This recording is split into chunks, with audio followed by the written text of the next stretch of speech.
ആണ് പെരിന്തൽമണ്ണ എന്നറിയപ്പെടുന്നത് ആ മാർക്കറ്റായിരുന്നു. അതിൻ്റെ അവസ്ഥ കണ്ടാൽ നമ്മളൊന്ന് 10 പൈസ കൊടുത്ത് സാധനം തിന്നാൻ ആ സ്ഥലത്ത് നിന്ന് വാങ്ങൂല.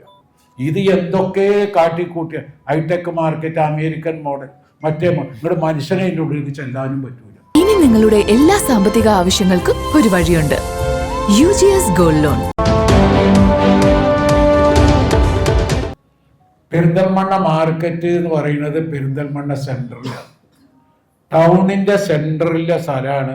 പെരിന്തൽമണ്ണ എന്നറിയപ്പെടുന്നത് ആ മാർക്കറ്റായിരുന്നു. അതിൻ്റെ അവസ്ഥ കണ്ടാൽ നമ്മളൊന്ന് 10 പൈസ കൊടുത്ത് സാധനം തിന്നാൻ ആ സ്ഥലത്ത് നിന്ന് വാങ്ങൂല. അത്രയും മോശം. ഒരു 100 ഗ്രാം പച്ചമുളകോ അതല്ലെങ്കിൽ വേറെ എന്തെങ്കിലും വാങ്ങണമെങ്കിൽ ഈ ചെറുപ്പക്കാർ സാധാരണക്കാർക്ക് വാങ്ങാൻ അവിടുന്ന് കഴിയില്ല. അവിടുത്തെ കസ്റ്റമേഴ്സ് ആരാന്നറിയോ? ബംഗാളികൾ. ബംഗാളി അല്ലാത്ത ഒരു മനുഷ്യൻ അവിടുന്ന് സാധനം വാങ്ങുന്നത്. അവർ കോഴിയുടെ വേസ്റ്റും പിന്നെ ഏതെങ്കിലും ചെയ്തോ കളിഞ്ഞോ വാങ്ങിപ്പോവും. അതല്ലാതെ ഒരു ഓരൊക്കെ പോണ AC ഉള്ളതിൽക്ക, അല്ലെങ്കിൽ നാട്ടിൽ പോയി വാങ്ങുകയാണ്. ഇങ്ങോട്ട് പെരുന്തവണക്ക് വരുന്നില്ല വാങ്ങാം. മറ്റേ എല്ലാം കൂടെ ഒരു 5 കിലോ ഒരു കവറിലാക്കിയിട്ട് ഒരു ബസ്സിന് പോകും. ബസ്സും ഇല്ല.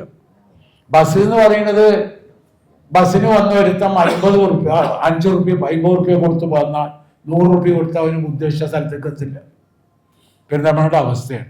അതുമല്ല, മാർക്കറ്റിൽ റൂമെടുത്തവർ 70 ലക്ഷം 80 ലക്ഷം പണ്ടം പണയം വെച്ചിട്ട് ഗൾഫിൽ നിന്ന് വന്നവരൊക്കെയാണ്. അവിടുത്തെ സ്ഥിതി നിങ്ങളൊക്കെ ഒന്ന് പഠിക്കേണ്ടതാണ്. ഞങ്ങൾ കച്ചവട സംഘടന മാത്രം പഠിച്ചാൽ പോയി. അവിടെ ഇരിക്കണ പോലെ അവസ്ഥ ശരിക്കും നിങ്ങൾ പഠിക്കണം. പഠിച്ചിട്ട് അതിനുള്ള പരിഹാരം നിങ്ങൾക്ക് ഉണ്ടാക്കാൻ കഴിയും. കാരണം ഇത് അറിയാതെ ഇവിടെ പലതും നടക്കുന്നുണ്ട്. ഞാൻ തന്നെ ഞങ്ങളിപ്പോൾ ഈ ഇത് വന്നതിന് ശേഷം പോയപ്പോഴാണ് അവിടുത്തെ ഇത്രയും ഗൗരവം. വഴി അടച്ചിരുന്നു, വഴി ഉണ്ടായിരുന്നില്ല. ഇപ്പൊ വഴി തുറന്നു, ഞങ്ങളതിൻ്റെ പിന്നിൽ തന്നെയായിരുന്നു. പിന്നെ അവിടുത്തെ സാമ്പത്തിക സ്ഥിതി എന്ന് പറഞ്ഞാൽ നമ്മളൊക്കെ അറിയുന്ന ആൾക്കാരൊക്കെ ഇത് കൗൺസിലർമാരും പിന്നെ അതേപോലത്തെ സ്റ്റാൻഡിങ് കമ്മിറ്റി ചെയർമാൻമാരും അവിടുത്തെ മുഴുവൻ സ്ഥിതി നമുക്ക് പറയാൻ പറ്റില്ല.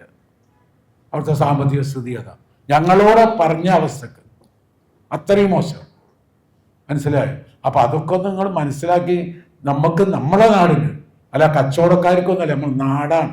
നമുക്കിപ്പോൾ ഏത് മനുഷ്യൻ എവിടെ ഇൻവെസ്റ്റ്മെൻറ്റ് ചെയ്തോ ആ നാട് നിന്നാണെന്ന് ആ മനുഷ്യനുണ്ടാവും.